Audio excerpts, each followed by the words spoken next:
I just couldn't continue to wait. And I knew that the older he got, the more difficult. But I also knew that he just needed someone that understood his needs and he would be able to flourish. And now he's 13 and I've been proven right. Ever feel like you suck at this job? Motherhood, I mean. Have too much anxiety and not enough patience? Too much yelling, not enough play? There's no manual, no village, no guarantees. The stakes are high. We want so badly to get it right. But this is survival mode. We're just trying to make it to bedtime. So if you're full of mom guilt, your temper scares you, you feel like you're screwing everything up, and you're afraid to admit any of those things out loud, this podcast is for you. This is Failing Motherhood. I'm Danielle Bettman, and each week we'll chat with a mom ready to be real, sharing her insecurities, her fears, her failures, and her wins. We do not have it all figured out. That's not the goal. The goal is to remind you, you are the mom your kids need. They need what you have, you are good enough, and you're not alone. I hope you pop in earbuds, somehow sneak away, and get ready to hear some hope from the trenches. You belong here, friend. We're so glad you're here. Hey friends, I just begged to become an affiliate for the most brilliant idea on the planet, and I'm so excited to share it with you. Okay, so you know how your littles are at home now more than ever, and you'd love to do all the Pinterest things with them, but get crazy overwhelmed and do none of them? And then you feel guilty that they're falling behind? Well, get excited about Creative Change Connect Play Activity Books.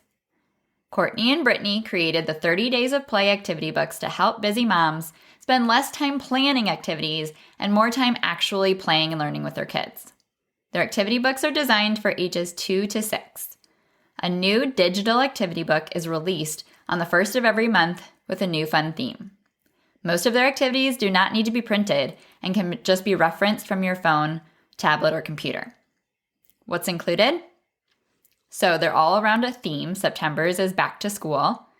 There's a 30-day play calendar, more than 10 play and learning ideas, 4 learning worksheets, 5 coloring pages, 5 book recommendations, weekly family date nights, and 2 resources from parenting experts, and more.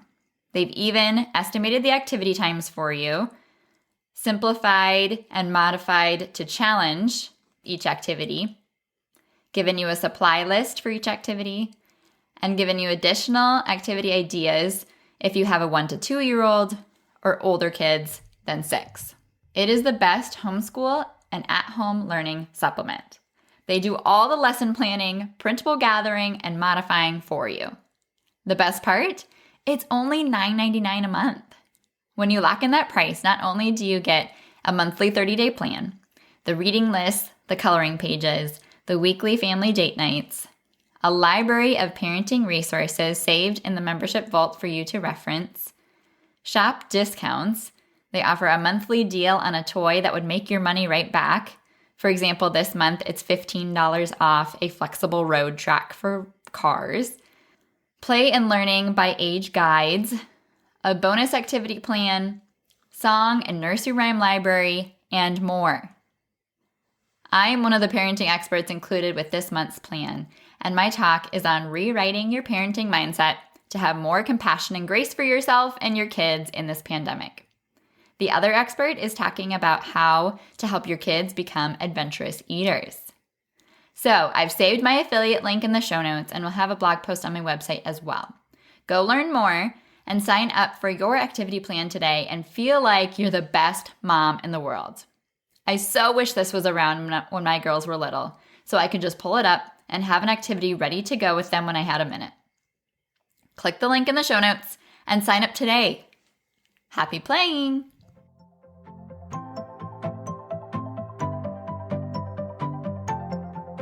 Hey, it's Danielle. Thanks for tuning in. You are not going to regret the time that you devote to this episode today. Have you told a friend about failing motherhood? Friends don't let friends miss out. Do you agree with this mom? She wrote, I can appreciate Danielle's approach to motherhood so much. She's extremely relatable and makes asking for help approachable. She's an awesome cheerleader to have in your corner. Thank you. If you have taken the time to leave a rating or review, I really appreciate the support.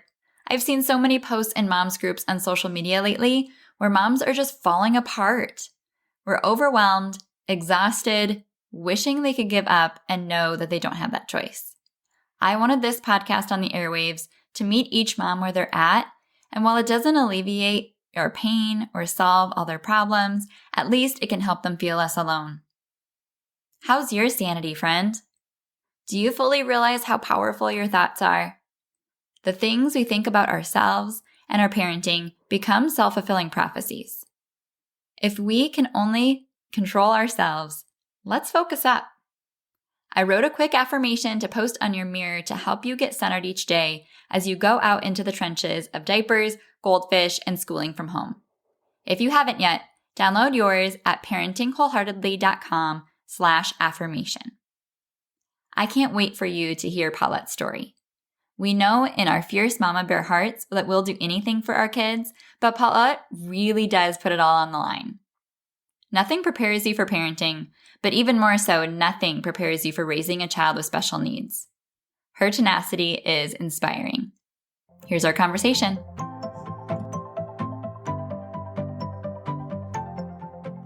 Welcome to Failing Motherhood. My name is Danielle Bettman, and on today's episode, I'm joined by Paulette. Paulette Piñero is a Puerto Rican mother of two, a leadership coach, a podcaster, and owner of Lead Media, a management and strategy consulting company that works with emerging leaders and organizations to develop diverse, equitable, and inclusive challenge strategies. Welcome, Paulette. Thanks for joining us. Thank you. Excited to be here. Yay! So have you ever felt like you were failing motherhood? Every day? Yes. And sometimes a little bit more than that. Welcome to the club. Yes. Thank you. You're my people. I'm your people too. You belong here. Yeah, I do. And I'm learning that it's okay. It's okay. Yes, that is exactly what this podcast is all about. We are owning it, and we're going to make it through. Our kids are going to survive, and we're going to survive, hopefully. Yes. So I know that you have faced a lot of adversity in your story, so I can't wait to hear more about it. But kind of take us back, set the scene. Who were you before becoming a mom? Yeah, so I had just started college. I don't know why I decided to get married at 19. I was raised by very Catholic grandparents, but I've always been the rebel. And, you know, my grandma was like, why don't you get married with that boyfriend of yours that we know that he, you know, goes into your dorm and we'll pay for it. And I was like, you know what? You can get divorced at any time. So I did. I got married at 19 and had my son Alex when I was 20. And, you know, when I talk about motherhood, I always talk about, you know, my family was like, oh my God, what are you doing? You're so young. I'm like, maybe you shouldn't have gotten married. You see stories, you hear from other people, you hear about motherhood, but what no one prepares you for, even at a young age, is to have a child with disabilities. And my son, you know, I had problems throughout the whole pregnancy. He was born at 32 weeks. Oh, wow. I was able to take him home, and a couple of days after we were back, and he had pneumonia. And we were in and out of the hospital for his first year. We spent Christmas, New Year's. We celebrate Three Kings Day in Puerto Rico. We were there for that. I was there after for my birthday. And when it was time for him to kind of be showing some development and hitting his milestones, he was not there. He had hearing loss, and no one ever prepared me for that. They have prepared me for like how to breastfeed. And I went to classes and, you know, even giving birth, which was 28 hours of pushing a coconut, like my mom said. She's just like pushing a coconut.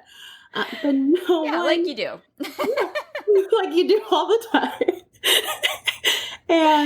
But no one ever prepared me to have a child with special needs. And I had to give up, I was in school that my son's dad, my husband at the time, we were very young. He was the same age. I was able to manage it and he wasn't. He was just unable to manage the constant hospitalizations, doctors, just even getting him to a preschool was hard because he wouldn't speak. He wouldn't allow other children to touch him. Being able to like, hey, you need to pick up Alex because he's crying and we don't know what to do, and be able to leave your job to resolve that. Like, there's nothing that can prepare you for that. And I had never had that experience in my family, nor was even something that my family would speak about. And, becoming a mom immediately had me feeling like I was failing at motherhood because of that. Well, yeah, motherhood alone, even if you're like 35 with a typically developing baby, it's hard enough as it is because we expect to know what we're doing, and then you don't. Shock, surprise. But I can't even imagine being so young and taking on the responsibility of such a burden of like weight of responsibility, not that your child's a burden, but that you just have such a sense of, I need to do everything I can to get this child the help they need. What did that feel like for you? And I just felt, I remember from the ages, from when Alexander was 2.5 until 3.5, I cried every day. I would put him to bed and I would cry because he wouldn't speak. So I didn't know if he was hungry, if he was, if he needed water. Like, I just didn't know. And it was just me and Alex. He, no one could take care of him. No one can babysit other than, he would stay with my mom and he will only eat French fries with my mom. And my mom would just like go to McDonald's, get French fries, and just be like, hey, Alex, here you go. He would start screaming because he couldn't speak. If whatever he was feeling, he would just scream. He would hit himself. And I cried every single day. I would work full time. I was a program coordinator at a university, then pick him up from daycare, then drive 40 minutes to leave him with my mom. And then I was able to enroll in a very small campus right next to her home and take classes until 9:30 and then go back and then drive back and be home. And I wasn't even able to finish my degree at that time because then it just got more severe as, when you're 2 and 3, preschool is able to manage that behavior. But when you're a 4-year-old, a 5-year-old, the school setting is not prepared for that. And I had to go and work full time in the evenings and then just be on call at home while he was at school. Oh, wow. Because his body got bigger, so that meant that he was more out of control than for the teachers. And then the teachers, like, it's one thing to see a 2-year-old, 3-year-old crying because someone touched them, is they don't feel less comfortable if that happens with a 4 or 5-year-old. And then I paid for private school to try to get services and get a better opportunity for him through private school, and it still didn't work. I remember that I went to his first parent-teacher meeting, and his teacher said, you have high hopes for Alex, and you need to understand that children with his degree of autism will not be able to achieve that. And it broke my heart, and I also wanted to kill that teacher. Yeah, that's devastating to have Yeah. someone say that to you. Yeah, and my husband and I, I ended up with someone who I known since I was 11. Mm. We kind of like reconnected on Facebook through, like, he posted a lyric of a song that I liked. I was still in my emo phase. I'm like 23. Like 23. And he was living in Massachusetts and I was still in Puerto Rico, and we were kind of like dating, socially distant. Very socially distant. Because we had known each other since we were kids, and he knew of the education system in Massachusetts, and that's something that I had been looking for. And I tried private school, then we tried public school, and I decided I couldn't do it anymore after that meeting. So I left my job. We sold everything that we had, and all four of us went into a 1-bedroom apartment in a family member's home in Boston. And it was, at that time, it was me, him, our not even 1-year-old daughter, and then Alex. And it was not easy. No. It was not One bedroom? Yeah, it was not easy, but I just couldn't continue to wait. And I knew that the older he got, the more difficult, but I also knew that he just needed someone that understood his needs and he would be able to flourish. And now he's 13 and I've been proven right. Yes! Yes. Look at you. That is a fierce mama bear. I love that story because now, I mean, you're able to see how it pays off, but then you had no guarantees. No. You were like risking everything and shaking your dice to say, I think it's worth trying because I need to know that I did everything I could to get him the help that he needed. That's amazing. And that has been, my motherhood journey. Even just my personal journey is so tied to me being a mom. Mm-hmm. The career choices that I made, everything that I have decided on has always been, about this big sacrifice, because my husband has now, his parents live in Rhode Island, like an hour away from us, but it's just the four of us. And we have sacrificed our kids being raised with their family, with their grandparents, the things that we love about Puerto Rico and our culture, to be able to give Alexander an opportunity for him to be successful. And most of the time it felt like we were drowning. I'm sure. Mm-hmm.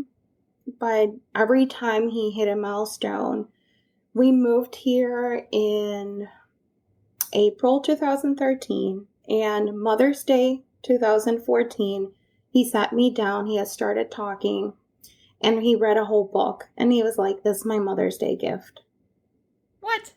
You can imagine how much I cried. I still sorry, I was like, gonna cry. And What? Yeah, and he just like, Mom, sit. He said those 2 words, and I'm like, okay. And he said, I love you. And he pulled out this small book, and he read a whole book. He was in 1st grade, and he read a whole book. And I've always said that I owe my life to Miss Brockington.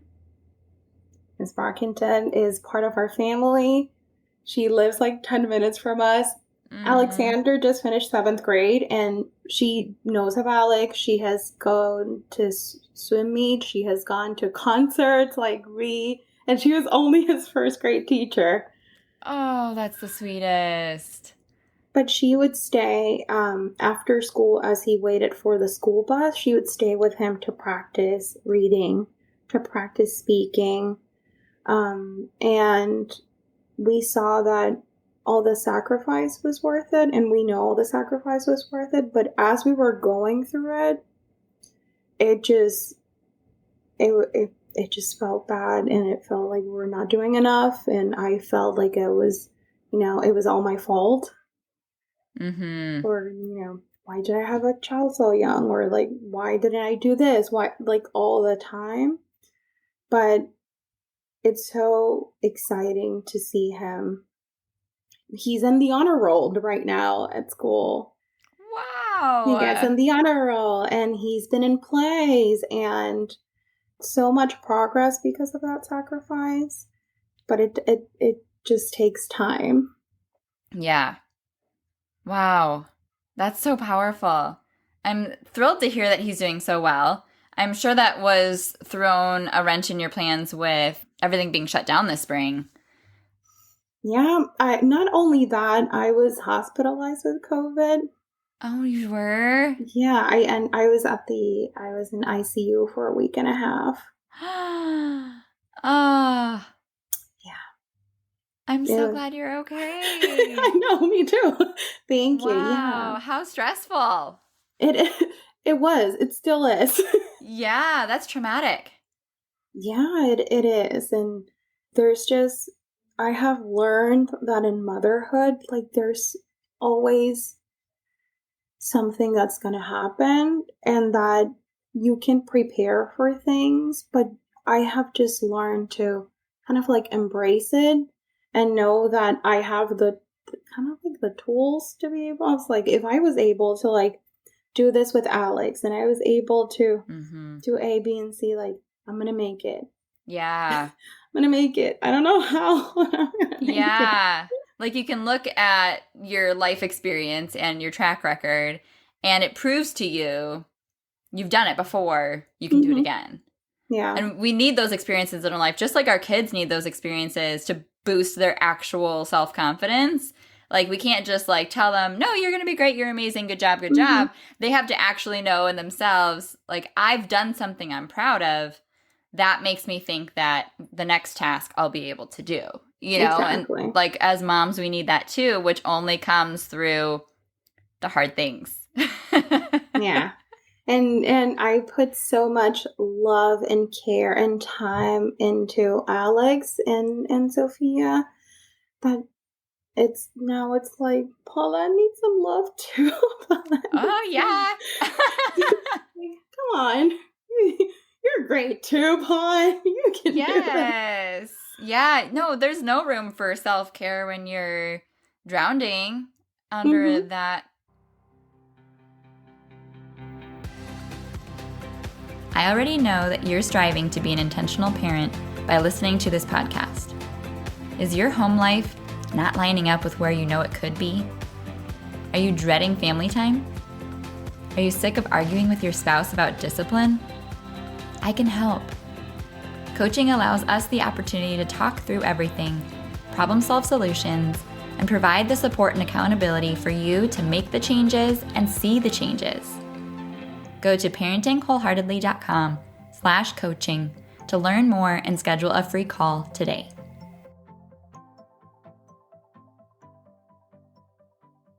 So, what did it look like for you with your second daughter? How has that been a different experience?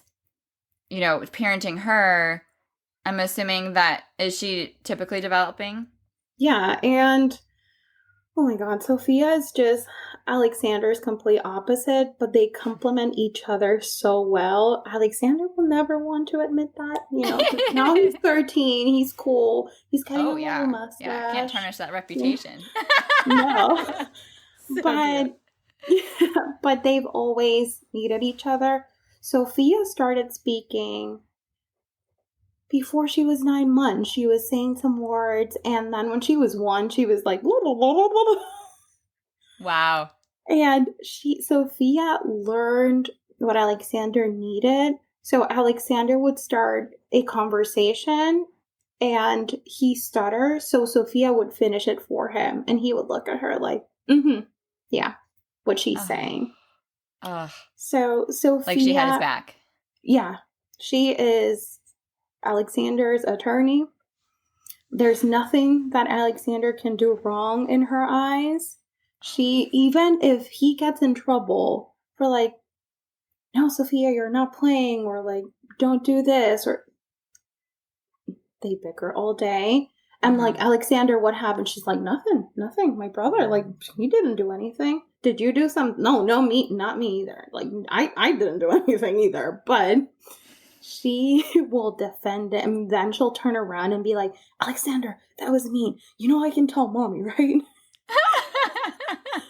But she developed not only for himself, but to be able to help him in everything that he needed. He was bullied once, and kids were making a lot of insensitive comments. I had one of his friends, his dear friends, made a comment of like, well, Alex, you won't get deported because you're white passing, but your mom isn't. So get ready to say goodbye. Yeah, conversations fourth graders apparently have. Yep. Oh, gosh. I know. And, he came crying, and he wasn't able to articulate because, self-regulation and emotional discussions are still difficult for him. He has ADHD, but he also has autism. And we're able, and when he told us and Sophia heard, Sophia was like, so tomorrow I'm going to your school. I'm going to tell this person, and I'm like, you're in kindergarten. You're not going to a school. Like, that's not how it works, Sophia. She's like, he can punch me. And I'm like, that, Sophia, whoever taught you that you can punch people? It's like, Mom, I can do it on this one. And I'm like, what's happening? No. If anyone's hearing this, don't call the police. It's not what I teach my children. She was like, who's going to punch a kindergartner? Like, I'm super cute. You can't punch me back. I love her. I'm like, Sophia, we'll have this conversation after we're done with your brother. Yeah. Can you let me handle one problem at a time? And my husband's like, what is happening? What is happening? No. So she has been... What a big heart. Yeah. But then I have... Alexander is quiet and an introvert, and then Sophia just fills the room all the time, and she's, so amazing, and they're both so cool. I love my kids, and they're so cool, but I have a passion for Frozen too. I will watch it whenever I have the chance. And Sophia won't watch it again because, like, Mom, come on. How many times can we watch Frozen 2? You're saying you're watching it with me? And that's a lie. I don't want to watch it again. And she'll leave. And then Alexander will come like, I don't like it, but I'll watch it with you.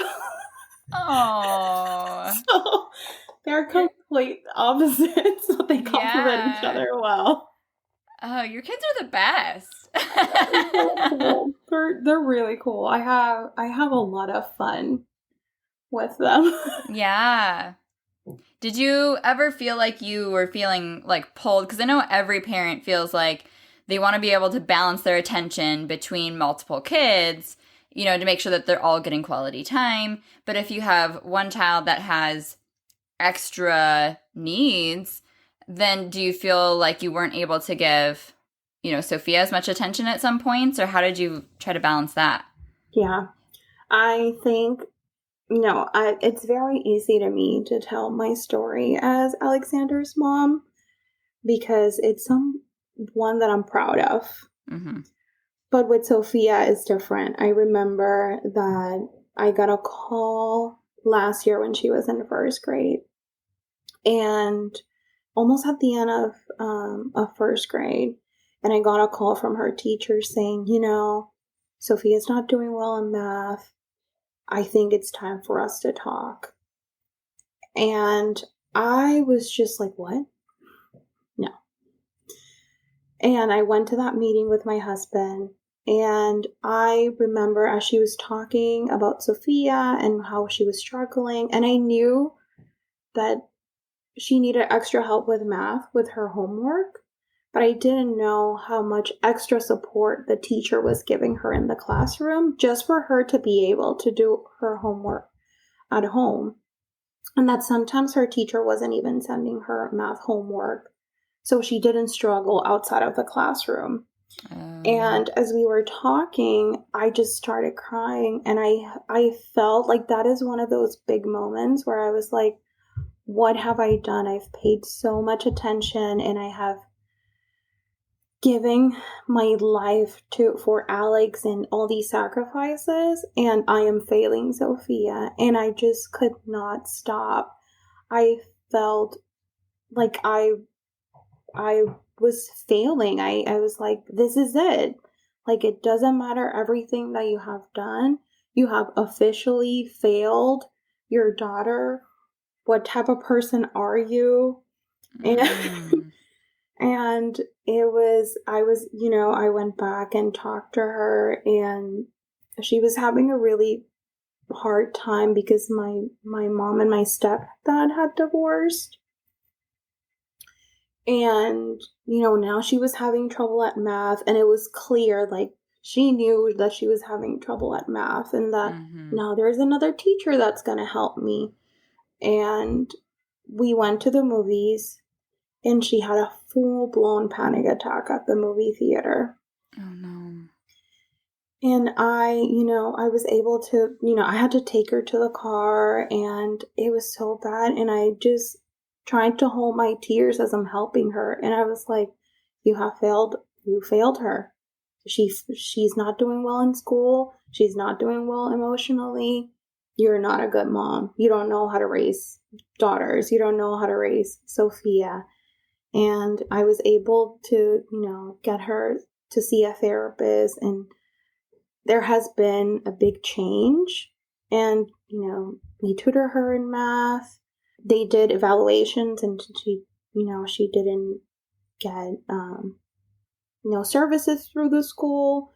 With some extra support, it was enough. But at that moment, it was just like, what are you doing? Like, just because Sophia has always been beyond her years, and she eloquently speaks like a young, a teenager. Like that. She's still my baby, and I cannot believe that I forgot about that.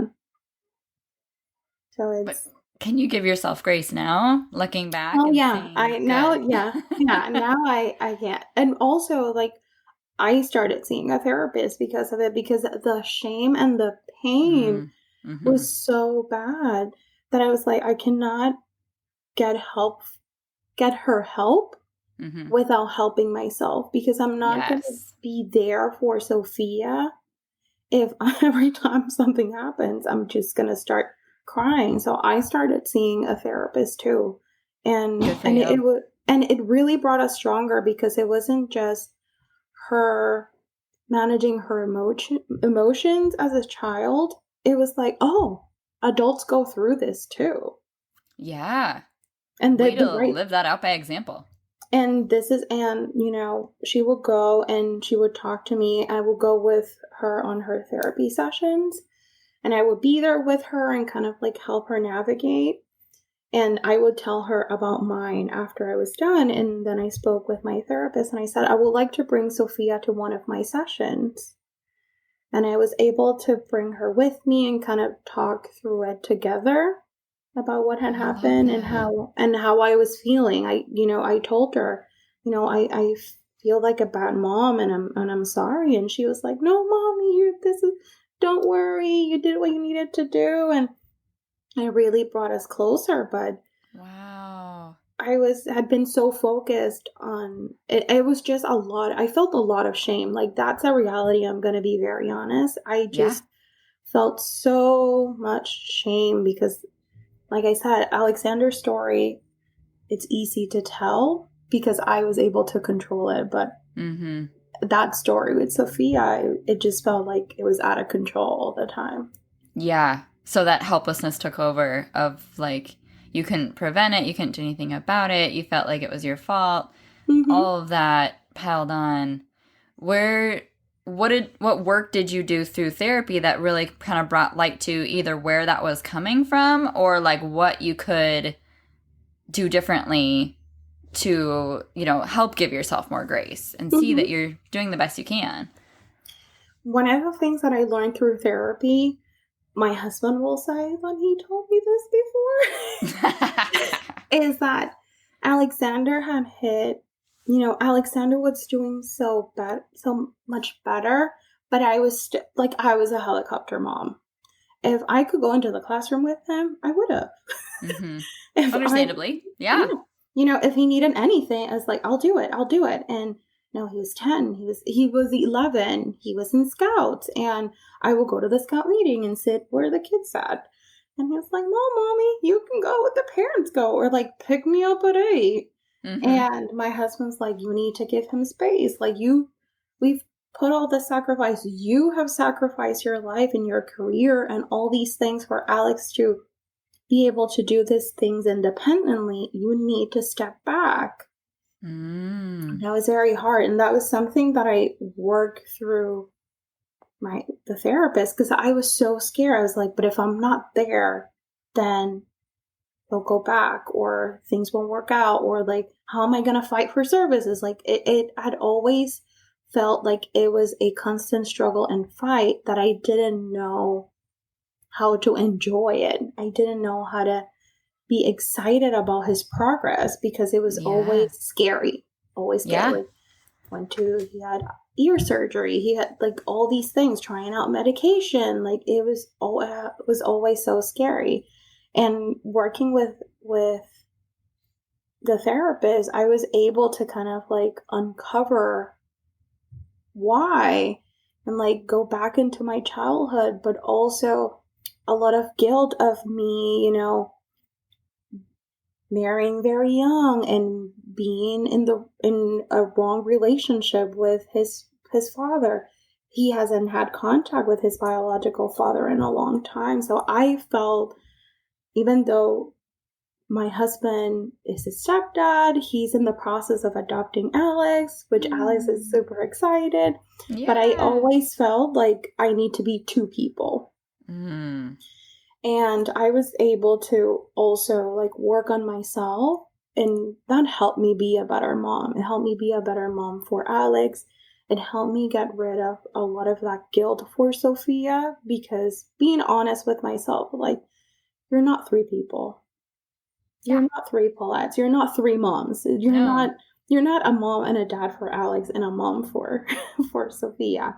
You're one person. Right. Yeah. Doing her best with a lot of love. Yes. Such an important thing to realize.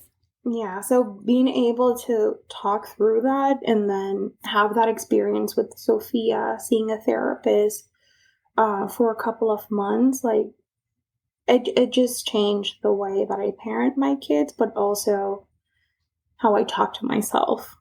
Good. Oh my gosh, I am so glad that you sought that help, because that can be so intimidating and scary and hard to put yourself out there in that way and feel like you're failing enough to need it, Yeah. And that's how I felt. And there's someone who went to school for social work. And I was like, but I know these things. Like, I know what the tools are. Why do I need to go see someone else? Like, yeah. I can open a book. I can Google enough and know which ones are good and which ones are bad. Right. No, that's the reality. Yeah. We have everything at our fingertips. So why do we need anything else? And I barely take time to like use the bathroom without an interruption. Like, who has time for an hour? For real. Therapist? Yeah. But it was the best decision that I made for myself and also for my family. I'm so glad. So what are you doing differently now because of that? Are you less of a helicopter parent? Yes. I'm really happy about that. It doesn't mean that I don't freak out, but he's allowed to like spend the nights at his friend's house. And, when he turned 12 and he wanted to take the school bus. I was like, okay. And then I didn't stand next to him waiting for the school bus in the morning. And, he's like, he cooks, he makes breakfast for himself, because I was like, oh my God, his motor skills are not good. So he can't put things, like, he can't boil an egg. Who is that? Mm-hmm. But giving him a lot of independence, but also independence for him to make the wrong choices.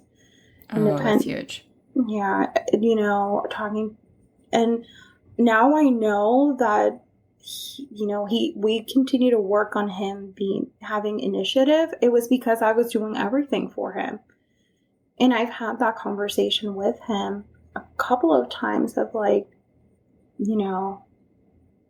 I did all these things for you, and what I did was wrong. And I want to make sure that we give you the tools to be successful. So, mom is not there to resolve. Mom is there to talk about it, to give you advice, to give you feedback if you want it. But, you need to take initiative. And he went from, me sitting down for 2 hours after school every day to him coming from school, doing his homework by himself, and then showing me, to now I'm like, where are your grades? When is it? But he's in the honor roll. He was in the honor roll last year. He's in the honor roll this year. We live in a small town, and there's like the town library, and that's the cool place to hang out. Of course. And he'll call me and say, hey, I'm going with my friend to the library. Can I walk to the library? And the first time it was like, so it's a 2-minute walk. Yeah, he can be kidnapped. He can die. He can get lost. Of course he can. Yeah, at any point. Yeah. Yeah, anytime. And I was like, sure. Okay. And he told me during lunch break, and I was at the library working when he got there. And he's like, hi, Mom. No, let me know when we're leaving. And I was like, oh, so he's been cool with me being here? What? Yeah. Yeah. You're doing something right. Yeah. And then also changed me. It changed my relationship with Sophia, where we're able to have, deeper conversations and get rid of the guilt. But I was able to have those conversations with her. And one of the things that it has helped me the most is that it has given me the emotional and capacity to take care of myself and apply for jobs that I'm passionate about, and, have jobs where I travel a lot, because now I'm doing what things that I like, things that I want, because I know that they are okay, but also that we have a plan for things, and I don't need to be the person resolving everything all the time. And I had a lot of arguments with my husband about that. He was like, but I'm here. Like, I'm not your helper. I'm their dad. Yeah. And I would be like, no. Yeah, of course I know that. But I wasn't being authentic. I wasn't being honest. Yeah. So that's so hard. That's so hard for every mom to be able to relinquish that control, but and navigate that relationship with their spouse. But even more when you feel like there's more stakes to lose of things that you have fought so hard to get and sacrifice to get there where you're at. Oh, that's fragile. Yeah. I remember the first time he took Alex to one of his specialist appointments. He was like, let's put this into practice. I'm going to take it. And I'm like, but if I'm not there, I don't know everything that was discussed and every agreement. I was like, you got a report at the end and I'll take notes. And because I was traveling for work, I remember I was traveling to Atlanta, and I'm like, nope, I won't. They'll be fine. They know, like, this is an agreement that we have. And my dad, and he was like, no, just go. And I went, and no one died. Yay! I got a report. He gave me the note. And I've been able to do so many amazing things. Now I've been able to open a business, which I thought I was going to, like, I can open a business maybe after Alexander finishes college. But I was able to do it because it not only changed the way that I perceive myself as a mom, but I'm a woman too, apparently. Yes, you are. Like, I can have things and do things. Yes. Yes. You are still the you were prior to all of this changing you, growing you, evolving you to become the woman you are today. But yeah, you cannot not embrace your own identity, because that is another thing that your kids can learn so much from, is how you just live your life and show them what's possible. That's amazing. I'm so excited for you. Yeah. And I talked to them about, especially Alex, who's older. Like, I've talked to him. We actually talked about this like a week and a half ago of, I went from being a child to a teenager to a mom. I didn't take time to know who I was and who I wanted to be. And now I'm figuring that out. And I want you to have that opportunity. I want you to have that time, because it's so important. It's important for you to do that. And there's a lot of things when you're a teenager and you're growing up that sound very appetizing and sound very exciting. But, always come back and talk to me about it. Talk to your dad. Talk to someone that you trust and will give you good advice on everything can happen, but it's okay if some things wait, or it's okay if you do them later. Yeah. Because I didn't have time to figure out who I was as an individual or as a woman. Like, I wanted to be a computer engineer when I graduated high school. That is not what I went to school for, and that is not what I do. And I'm very happy that I didn't do that. That worked out then. It did work out, but I just didn't have time to be able to figure out all those things. And I'm excited that I'm doing that. I have prioritized that. But I'm also, sharing my story with my kids. So they know that there are different paths and different stories, and that they can make good decisions for themselves. Yeah. You sound like such a good mom. Oh, thank you. Your kids are so lucky to have you. Thank you. I try. It's nice when other people say it. Yes. No, everybody needs that reminder. Yeah. Everyone's listening. You're a good mom. Yes. Yes. Because when you believe it, then you do actually get even better at it. We just need to have that mindset of, like, I can do this, and I am the right person for the job, and I've done it before. I'll do it again, Yeah. We do so good when we go to an interview. I am a leadership coach, and I coach people, and I especially coach women. And a lot of the women that I talk to are either moms or caregivers. And, it's very easy for us to learn how to sell ourselves for an interview.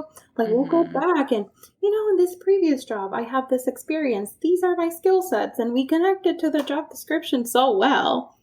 But we don't extend that to when we talk about motherhood to ourselves or to other people. That's so true. Yeah. Yes. Oh my gosh, that just made me think of, like, if you had to write a motherhood resume of, like, all the things that you've done and proved yourself with in the past, of, like, all the struggles you've overcome and the things you've sacrificed and, like, the problems you've solved. Like, if you had that all on paper, you'd be like, wow, I'm a badass. Yeah. Whoa. Yeah. Like, we need that proof. Because exactly. Yeah. Like, those are all the skills that I have, the qualifications, the years of experience. Yes. Look at that. We know how to put a birthday party together in an hour. Right? And then, oh, the cake fell. I can bake one. Cupcakes? Of course I can. I cannot. That's why the image on the podcast is a cupcake falling over. But that's me. I can do other things well. I don't do it great, but I can do it. I can also get in the car and find the closest bakery and be like, there you go. Sure, $20. Just as valuable. Yes. Great. Yes. I can whip up a good science fair project, if you need to last minute or. Awesome. Hey, Alexander is trying to prepare for the 8th grade, and he does not want to do a volcano. So now I know who to call. Well, there you go. Yes. Well, tell us more about what you do now. Yeah, so I had been dreaming of launching my business, and I've shared of my journey and all the work that I've been doing the last 2 years on myself. But when I was at the hospital with COVID, I had to sign paperwork as they did not expect for me to leave the hospital. Wow. I had to sign paperwork. I had to, talk to the social worker and sign paperwork for my husband to take money over our accounts because I was not leaving that hospital. That was not the plan. And while I was there, I said, if I leave this hospital, I'm never going to postpone my dreams. This is not happening. I need to live the same life that I want my children to live. I am someone else's daughter. I deserve all those amazing things that I want for my kids. And I said, if I leave, I'm just going to do this. I'm going to do it. And I left. And I submitted my LLC paperwork, and I am a full-time business owner. So yes, girl. Yes, I'm very excited. I do leadership coaching. I focus on coaching women who are emerging leaders or who are leaders themselves. I'm so excited. I love it. I love doing this every day. It's just something that I love doing. So I created Lead Media. And I went to see a business coach, and he was like, why lead media? Why not lead consulting? Because I do business and nonprofit consulting. Mm-hmm. And I said, it's lead media because this is going to be a full media conglomerate. I know what I want. Nice. I'm going to publish. I'm going to podcasting. I'm going to have everything. So I'm going to start small with coaching. And consulting, but I know where this is going because I know what I want and I'm working on it. So, oh my gosh, that is so inspirational. I gave it a big name to be able to do all of that. Yeah. Oh, that is badass. I am so proud of you. Yeah. So he was like, okay, that's nice. You and your dreams. Yeah, that's cute. That's cute. Yes. And I'll do it in Spanish and English. So more clients. Yeah. Twice the clients for sure. Yeah. Oh, that's awesome. So exciting. So I will link all of the things of where people can connect with you in the show notes and things. If moms are business owners, what is your pitch? What can you do for them? Yeah. So what I specialize is in providing leadership solutions for companies and organizations who want to build diversity, equity, and inclusion initiatives, who want to diversify their pool of candidates for roles, and who are looking for help in managing remote teams. So COVID is the right time. If you have done something and it's not working, I'm here to help. 15 years of experience. And if you want to try doing remote work, I'm here to help. That is something that I'm passionate about. I love remote work. I have managed remote teams. So, I'm here to help. Awesome. Yay. Thank you for sharing all that. I'm so excited to watch you take off and explode this company into something really big. Clearly, you are meant to be here and be doing what you're doing. So that's super, super exciting. The last question that I ask every guest that comes on is, how are you the mom that your kids need? I am loving and caring, and I take care of myself first, so I'm able to take care of them. Yes. That is the key. Mm-hmm. And I feel like you just spent like the last whole episode proving yourself to be the mom that your kids need. So yeah, mic drop on all of that. Well, thank you so much for your time and for joining us and for being so honest about the parts that are hard of your story, because it can be so inspirational to a mom that is still in the drowning phase to know that there is hope and there is light on the other side, and there is so much good that can come from those circumstances. So thank you so much. Yes, thank you. Thank you for this opportunity, and for all the moms hearing. It gets better. It just gets better, and just take care of yourself. It's as important as taking care of your kids. Wow, right? If you are parenting a child with special needs, I hope this episode fuels you to keep up all the hard work day in and day out. We see you, and we're cheering you on. Always and of course, please remember, you are the mom that your kids need. Next episode, you'll get to hear from Melissa Pinnell, who's super open and honest in admitting that parenting has proved even more difficult than getting sober. I already know that you're striving to be an intentional parent by listening to this podcast. Is your home life not lining up with where you know it could be? Are you dreading family time? Are you sick of arguing with your spouse about discipline? I can help. Coaching allows us the opportunity to talk through everything, problem-solve solutions, and provide the support and accountability for you to make the changes and see the changes.